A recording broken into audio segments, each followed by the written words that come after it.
Bonjour, le cours qu'on va faire aujourd'hui, on va parler du bâton de Moshe. Maté Moshe, le bâton de Moshe. Il faut savoir que dans toute la Torah, le bâton de Moshe, on le retrouve 12 fois. Dans Parashat Shemot, on voit le bâton de Moshe au moment qu'Akadosh Baruch Hu se dévoile à Moshe dans le Sne. Là-bas, Akadosh Baruch Hu demande à Moshe Rabbeinu de jeter le bâton. Et Moshe Rabbeinu, il jette le bâton. C'est une fois. Dans Parashat Va'era, on voit le bâton là-bas 4 fois.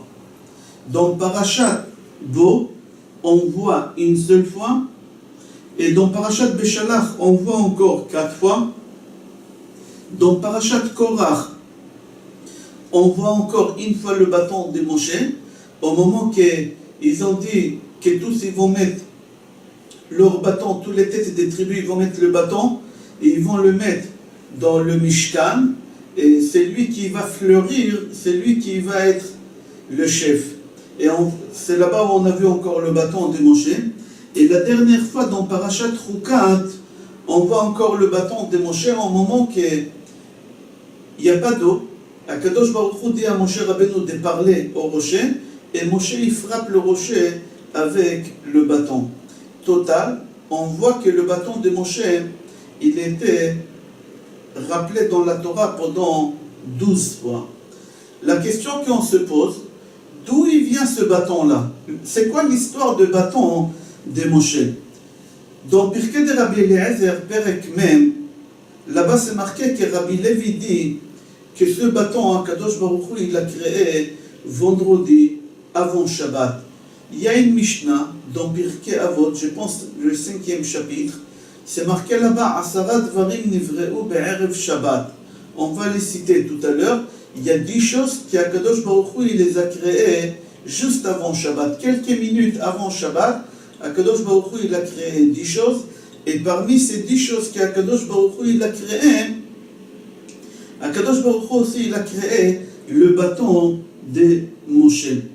Le bâton de Moshe, Akadosh Baruch Hu, il l'a créé avant Shabbat et il l'a donné à Adam Arishon au moment qu'il était au paradis. Et Adam Arishon, il a travaillé la terre au paradis avec le bâton de Moshe. Adam, il a passé à Chanoch. Chanoch, il a passé à Metushelach.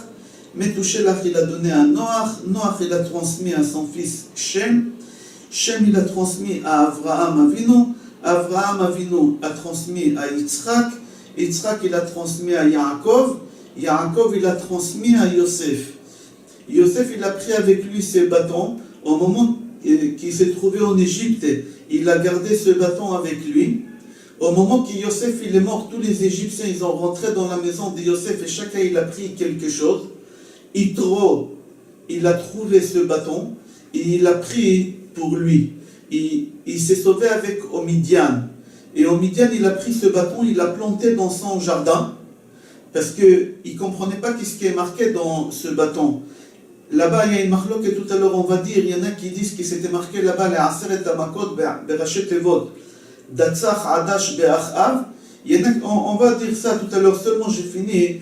Qu'est-ce qu'il dit, Pirkei de Rabbi Eliezer? Pirkei de Rabbi Eliezer dit qu'Yitro, il a pris ce bâton et il l'a planté dans le jardin chez lui à la maison. Et personne au monde, il a pu arracher ce bâton. Personne au monde. Personne au monde, il a pu lire ce qui est marqué là-bas ou comprendre ce qui est marqué là-bas.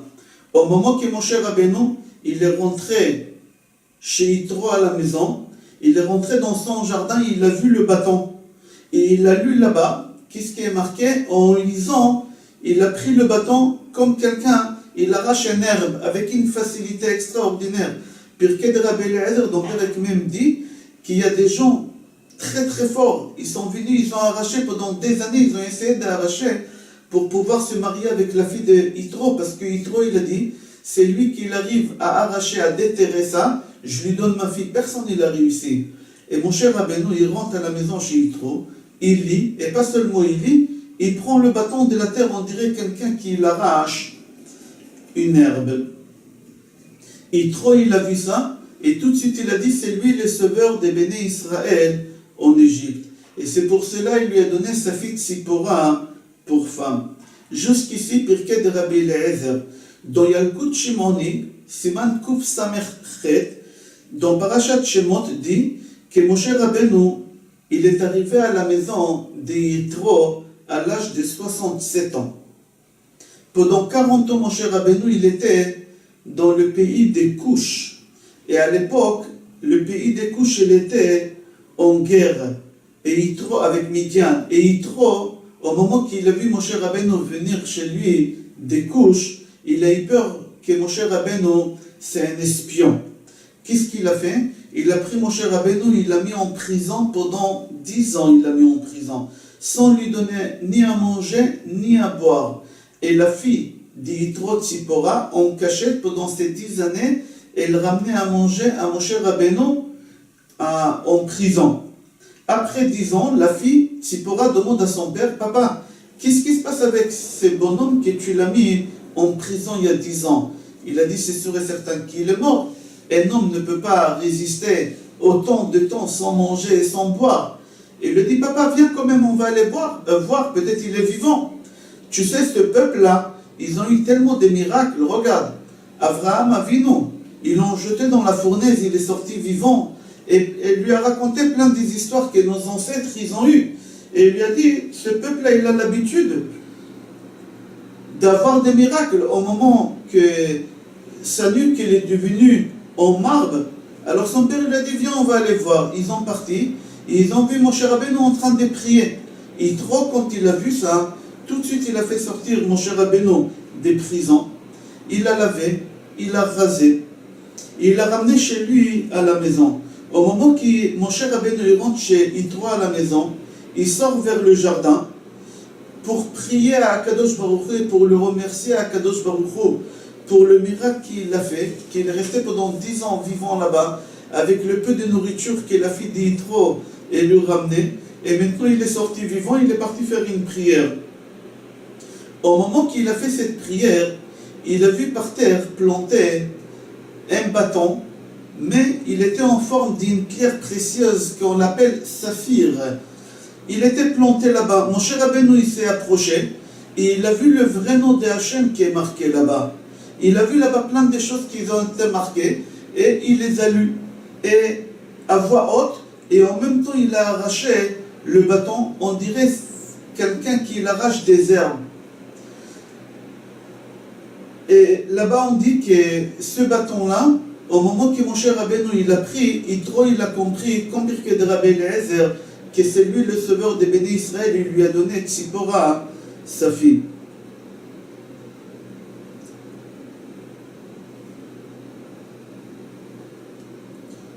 Dans la Gemara, c'est marqué, Amar Rabbi Yehuda, concernant le bâton, Amar Rabbi Yehuda dit, Mishkalo shel hamate haya 40 se'a. Le poids de ce bâton-là, il pesait 40 se'a. Et il était fait snapirion, c'est une pierre précieuse, saphir, comme ça c'est marqué. Et les 10 plaies, ils étaient gravés sur lui. Datzach Adash Be'achav. Akadosh Baruch Hu, il a dit à Moshe Rabbeinu, c'est ça le code des 10 plaies que tu dois faire en Égypte. Rabbeinu Yonatan ben Uziel dit que sur le bâton, c'était pas marqué seulement les 10 plaies. Aussi, c'était gravé là-bas le vrai nom de Hachem qui se compose de 72 lettres. C'était marqué aussi là-bas les 10 plaies, les 4 patriarches, les 6 matriarches, Sarah, Rivka, Rachel, Léa, Zilpa et Bilha aussi, ils étaient marqués là-bas, et les 12 tribus. Jusqu'ici, c'est Rabbeinu Natan ben Uziel. Maintenant, dans la Torah, on n'appelle pas le bâton de Moshe bâton, comme c'est marqué Makel chez Yaakov Avinu. Chez Yaakov Avinu, c'est marqué Ki bemakle avarti et Yarden. Makel. Et ici, c'est marqué Maté. Pourquoi? On répond parce que Maté, ça veut dire guider. Avec ce bâton-là, Moshe Rabbeinu, il a réussi à faire guider les yeux de Béné Israël vers Akadosh Baruch Hu, vers leur Père qui se trouve dans le ciel. C'est pour ça qu'on l'appelle Maté, Maté Lachon Hataya, guidé. et pas bâton, comme c'est marqué, comme il fallait l'appeler, c'était un vrai bâton. Mais on ne l'a pas appelé bâton, on a changé le nom parce que le but de ce bâton-là, de Yitro, de Moshe Rabbeinu, c'était pour faire guider les yeux des bénis Israël vers Hachem. Venez, on va lire la Mishnah dans Maxime de nos pères, 5e chapitre, je pense. C'est marqué comme ça. Asarat varim nivreu be'erev Shabbat ben hashmashot. 10 choses à Kadosh Baruch Hu il a créé vendredi soir avant le coucher du soleil. Ve'elohen, et les voici. Pi haaretz, la bouche de la terre. Pi habe'er, la bouche des puits. Et pi haaton, et la bouche de l'ânesse. L'ânesse de Balak. Maintenant, dans Parashat Balak de Bilam. Maintenant, on ne va pas rentrer maintenant pi, 3 fois pi, d'après la Kabbalah, c'est un nom d'un ange très important. C'est pas pour rien, c'est marqué les 3 qui sont côte à côte, pi à Be'er, pi à Aretz et pi à Aton. On continue, la 4e chose, Akeshet, l'arc-en-ciel. Haman, la manne qu'on a mangé pendant 40 ans dans le désert. Amaté, le bâton de Moshe. Ashamir, le petit ver de terre que Shlomo HaMelech il a construit Yerushalayim et le Beth Amikdash avec. Aktav, l'écriture, la façon d'écriture qu'ils étaient écrits, les tables de la loi, c'était miraculeux. Hamirtav, les tables de la loi, etc. Vous allez voir là-bas. On pose la question pourquoi Kadosh Baruch Hu il a créé ces choses-là avant Shabbat. Kadosh Baruch Hu il avait 6 jours avant Shabbat, avant que Shabbat rentre pour pouvoir créer ces choses-là. Pourquoi Kadosh Baruch Hu il a attendu vraiment au dernier moment pour créer ces choses? Le Meiri répond qu'Akadosh Baruch Hu il a créé les choses que les Juifs, que les bénis Israël, ils vont avoir besoin une seule fois, pas 2 fois. Akadosh Baruch Hu il a créé le monde entier pour tout le monde. Et ça a duré pendant 6 jours. Et pour tout le temps, jusqu'à la fin jusqu'à la fin de la venue de Mashiach, jusqu'à la fin des 6000 ans. Et pourquoi juste avant Shabbat? Pour nous montrer que même Shabbat elle-même, elle a été créée que pour les Juifs. Un goy qui fait Shabbat, Chayav Mita, il faut le tuer. Un goy, il n'a pas le droit de faire Shabbat comme c'est marqué ou Bemnuchato lo ishkenu arelim. Akadosh Baruch Hu il a créé les 10 choses juste à côté de Shabbat pour dire ces 10 choses c'est que pour les bénis Israël et Shabbat aussi c'est que pour les bénis Israël. C'est pour ça qu'Akadosh Baruch Hu il a attendu au dernier moment pour créer ces choses-là. Il y a une autre réponse, il y en a qui disent les choses qu'on les a utilisées une seule fois et pas 2 fois, Akadosh Baruch Hu il les a créées vendredi avant Shabbat. Voici l'histoire de bâton de Moshe, d'où il vient, comment Moshe il l'a retrouvé et pourquoi on l'a appelé Maté. Je vous souhaite bracha ve'atzlacha, besorot tovot, yeshuot benechamot et kol tov.